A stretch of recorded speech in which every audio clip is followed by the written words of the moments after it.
Bismillahirrahmanirrahim. Hello everyone. Welcome to my channel Math 6 with Doshan Shabir.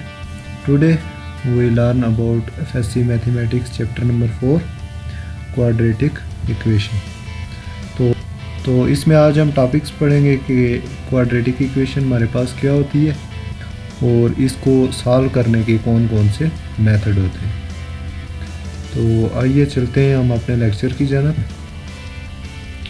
तो सबसे पहले हम देखेंगे कि क्वाड्रेटिक इक्वेशन क्या होती है। तो आइए हम चलते हैं अब इसकी डेफिनेशन की जानब। An equation containing one or more terms in which the variable is raised to maximum positive power 2 is called quadratic equation. कि हमारे पास जो वेरिएबल हो उसकी मैक्सिमम पावर 2 होनी चाहिए, तो ये हमारे पास क्वाड्रेटिक इक्वेशन कहलाती है। जैसे कि हमारे पास लीनियर इक्वेशन होती है ax plus b is equal to 0। तो इसमें हमारे पास जो है ना वेरिएबल की पावर 2 होनी चाहिए और ये हमेशा पॉजिटिव होनी चाहिए। नेक्स्ट हम देखते हैं कि methods of solving quadratic equation, कि इसको सॉल्व करने के कौन कौन से मेथड है। तो सबसे पहला मेथड है हमारे पास फैक्टराइजेशन मेथड, सेकंड है हमारे पास कंप्लीटिंग स्क्वायर मेथड और थर्ड है हमारे पास क्वाड्रेटिक फार्मूला मेथड। तो नेक्स्ट चलते हैं, हम इनको वन बाय वन जो है ना एक्सप्लेन करेंगे कि ये मेथड हम कैसे अप्लाई करते हैं और इनको कैसे सॉल्व करते हैं। तो सबसे पहले हम देखेंगे factorization method. In this method we make factors and solve quadratic equation. इसमें हम सबसे पहले जो है ना फैक्टर बनाते हैं और इसको सॉल्व करते हैं। जैसा कि हम जानते हैं मैट्रिक में भी हमने पढ़ा है कि फैक्टराइजेशन कैसे की जाती है। तो आइए हम इसे समझते हैं एक एग्जांपल के ज़रिए। Solve by factorization x square minus 7x plus 10 is equal to 0। तो सबसे पहले हमें फैक्टर बनाने के लिए हमारे पास ये रूल होता है कि हम जो हमारे पास कांस्टेंट होता है उसको हम एक्स स्क्वायर के साथ जो कोफिशिएंट होता है उसके साथ हम उसको मल्टीप्लाई करते हैं। तो यहाँ पे हमारे पास एक्स स्क्वायर के साथ कोफिशिएंट 1 है, तो इसको जब हम मल्टीप्लाई करेंगे तो ये आ जाएगा 10 1 ज़ा 10। अब इसके हमने फैक्टर बनाने हैं, तो इसमें हमारे पास देखें कि दो फैक्टर बन रहे हैं। एक है हमारे पास 10 1 ज़ा 10 और एक हमारे पास दूसरा फैक्टर हमारे पास जो बन रहा है वो है 5 × 2 10।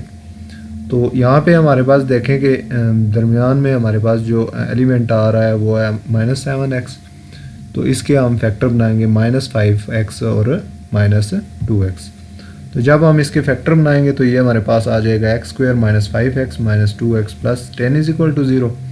अब यहाँ से हम कॉमन उठाएंगे तो यहाँ से हमारे पास आ गया x कॉमन और अंदर हमारे पास बच गया x -5। इसी तरह नेक्स्ट टर्म में हमारे पास -2 कॉमन आ गया तो अंदर हमारे पास बच गया x -5। तो इसके फैक्टर हमारे पास बने x -5 × x -2।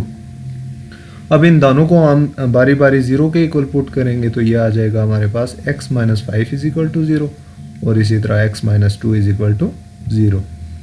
तो अब जब हम इन दोनों टर्म्स को दूसरी साइड पे इक्वल के दूसरी साइड पे लेके जाएंगे तो इनके साइन चेंज हो जाएंगे। तो हमारे पास -5 है तो +5 आ जाएगा और -2 है तो +2 आ जाएगा। तो ये हमारे पास इसके रूट्स आ गए x is equal to 5 and x is equal to 2। तो ये हमारा मेथड था, फर्स्ट मेथड फैक्टराइजेशन मेथड। उम्मीद है कि आपने इसे अच्छे से समझ लिया होगा। अब हम नेक्स्ट जो है ना दूसरा मेथड देखेंगे, कंप्लीटिंग स्क्वायर मेथड। तो इसमें हम जो है ना स्क्वायर को कंप्लीट करेंगे और इस मेथड के ज़रिए क्वाड्रेटिक इक्वेशन को सॉल्व करेंगे। तो आइए हम इसे समझते हैं एक एग्जांपल के ज़रिए। तो इसमें हमारे पास solve by completing square x square plus 4x - 437 is equal to 0। तो सबसे पहले हम कंप्लीटिंग स्क्वायर मेथड में जो पहला स्टेप परफॉर्म करते हैं उसमें ये काम करते हैं हम कि जो है ना जो हमारे पास कांस्टेंट होता है उसको हम राइट साइड पे ले जाते हैं। तो यहाँ पे हमारे पास कांस्टेंट -437 है, तो इसको हम राइट साइड पे लेके चले गए। तो ये हमारे पास माइनस था तो ये प्लस हो गया। अब हमने इसका स्क्वायर कंप्लीट करना है। तो स्क्वायर कंप्लीट करने के लिए हम सबसे पहले जो है ना जो हमारे पास दरमियानी टर्म होती है मीन के, जिसके साथ वेरिएबल की पावर 1 होती है, तो इसको हम ये करते हैं कि इसके कोफिशिएंट को 2 से डिवाइड कर देते हैं। तो ये हमारे पास आ गया 4/2 और इसका हम स्क्वायर भी ले लेते हैं क्योंकि हमने इसका स्क्वायर कंप्लीट करना है। तो ये आ जाएगा हमारे पास एडिंग 4/2 का होल स्क्वायर, तो ये हमारे पास कैंसिल होगी टर्म, तो ये आ गया 2 का होल स्क्वायर। तो हम 2 का होल स्क्वायर इसमें ऐड कर देंगे। तो दोनों साइड पे हम 2 का स्क्वायर जब ऐड करेंगे तो ये हमारे पास कुछ इस तरह से बनेगा x² + 4x + 2 का whole square is equal to 437 + 2 whole square.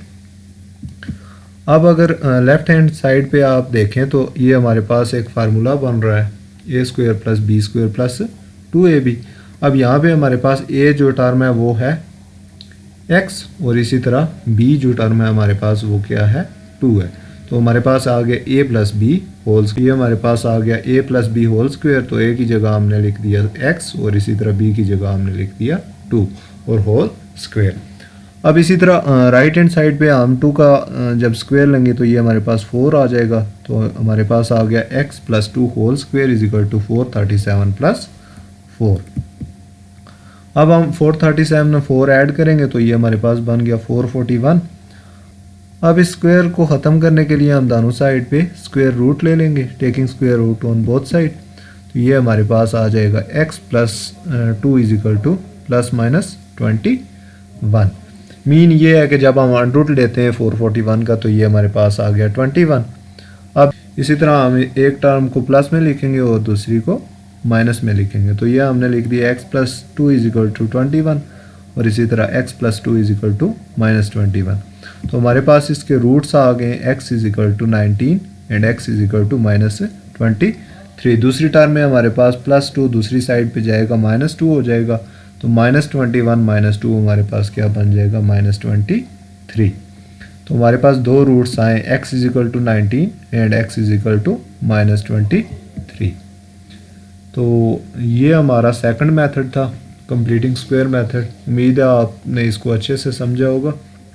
अब हम चलते हैं नेक्स्ट थर्ड मेथड की जानब जो कि है हमारे पास क्वाड्रेटिक फार्मूला मेथड। तो इसमें हम एक फार्मूले की मदद से जो है ना क्वाड्रेटिक इक्वेशन को सॉल्व करते हैं और वो फार्मूला है हमारे पास quadratic formula x is equal to -b + b² - 4ac/2a। तो आइए हम समझते हैं इसको एक एग्जांपल के ज़रिए। Solve by quadratic formula 6x² + x - 15 is equal to 0।